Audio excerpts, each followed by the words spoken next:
নমস্কার বন্ধুরা, জয় মা কালী পরিবারে সবাইকে আরও একবার স্বাগত জানালাম। আশা করি সবাই ভালো আছেন ও সুস্থ আছেন। প্রচণ্ড গরম পড়েছে এখন। আমি প্রার্থনা করি সবাই সুস্থ থাকুন, ভালো থাকুন এবং আগামী দিনগুলো খুব ভালোভাবে কাটুক।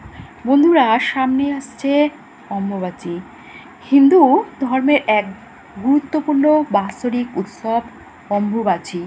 এই উৎসবের সঙ্গে জড়িয়ে রয়েছে শাস্ত্রের নানা কাহিনী। অম্বুবাচী বিভিন্ন আঞ্চলিক ভাষায় অম্বুবাতী বলেও পরিচিত। ভারতের একাধিক স্থানে অম্বুবাচী উৎসব রজ উৎসব নামেও পালিত হয়ে থাকে। অম্বুবাচী শুরুর পর 3 দিন চলে এই উৎসব। বন্ধুরা, আমরা এখন জেনে নেব যে এ বৎসরে 2024-এ অম্বুবাচী শুরু হবে 22শে জুন অর্থাৎ 7ই আষাঢ় সন্ধ্যা 6টা 31 পড়েছে, আর অম্বুবাচী শেষ হবে 10ই আষাঢ় অর্থাৎ 25শে জুন রাত 1টা গতে শেষ হবে। হিন্দু শাস্ত্রে ও বেদে পৃথিবীকে মা বলা হয়ে থাকে। এমনকি পৌরাণিক যুগেও পৃথিবীকে ধরিত্রী মাতা বলে সম্বোধন করা হয়েছে। মনে করা হয় আষাঢ় মাসে মৃগশিরা নক্ষত্রের 4র্থ পদে ঋতুময়ী হন ধরিত্রী। পূর্ণবয়স্কা ঋতুময়ী নারীরাই কেবল সন্তান ধারণের সক্ষম হন। তাই অম্বুবাচীর পর ধরিত্রীও শস্য শ্যামলা হয়ে ওঠেন। অম্বুবাচীর সঙ্গে জড়িয়ে আছে বহু আচার অনুষ্ঠান। এই 3 দিন সন্ন্যাসী ও বিধবা বিশেষভাবে পালন করেন। কোনো শুভ কাজ হয় না, এই কয়েকদিন নিষিদ্ধ থাকে। তাই শুধুই নয়, অম্বুবাচী চলাকালীন কৃষিকাজও বন্ধ করা হয় এবং মাটিতে কোনো গাছ রোপণ করা হয় না, চাষ করা হয় না, বীজ বপন করা হয় না, লাঙল দিয়েও চাষ করা হয় না, সবই বন্ধ থাকে। মানে মাটিতে কোনো আঘাত করা হয় না। এ সময় শাক খাওয়াও নিষিদ্ধ থাকে এবং মাংস, ডিম, পেঁয়াজ, রসুনও নিষিদ্ধ থাকে এবং কোনো মাঙ্গলিক অনুষ্ঠান হয় না। বন্ধুরা, আমরা সবাই জানি সতীপীঠের অন্যতম হলো কামাখ্যা মন্দির, আসামে অবস্থিত। এই মন্দিরে সতীর গর্ভ ও যোনি পড়েছিল। তন্ত্র সাধনার অন্যতম পাঠ এই মন্দির। প্রতি বছর অম্বুবাচী 3 দিন কামাখ্যা মন্দিরে বিশেষ উৎসব এবং মহামেলার আয়োজন হয়। দেশ বিদেশ থেকে ভক্তরা ভিড় জমান এই মন্দিরে। কামাখ্যা মন্দির হল ভারতের আসাম রাজ্যে গৌহাটি শহরের পশ্চিমাংশে নীলাচল পর্বতে অবস্থিত হিন্দু দেবী কামাখ্যার একটি মন্দির। এটি 51 সতীপীঠের অন্যতম।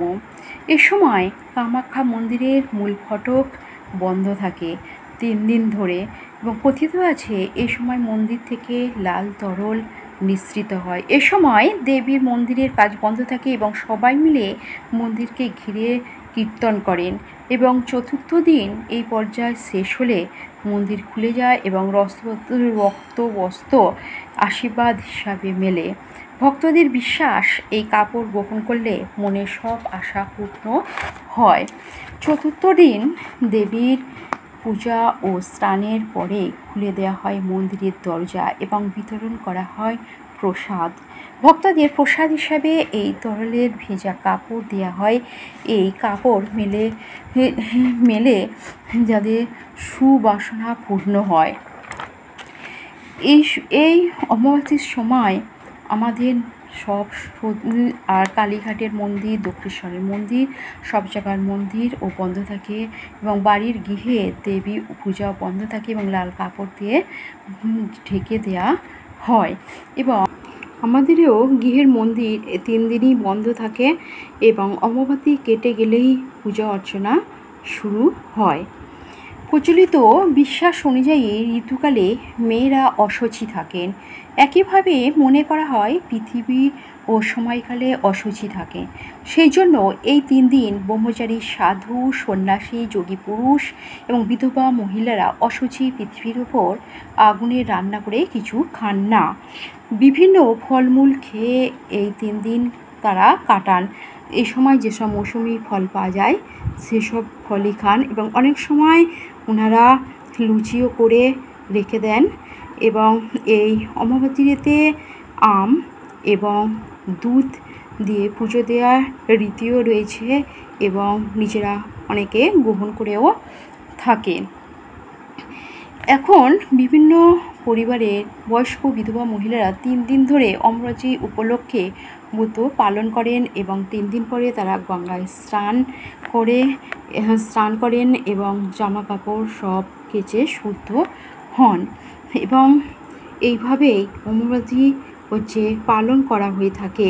বন্ধুরা, আমি এই ভিডিওটির মাধ্যমে অমাবস্যার দিনক্ষণ সময় দিলাম এবং কি হয় সেগুলো বললাম। আশা করি সবাই ভালো লাগবে। একটু সাবস্ক্রাইব করবেন এবং পরের ভিডিওতে আবার দেখা হবে। ভালো থাকুন।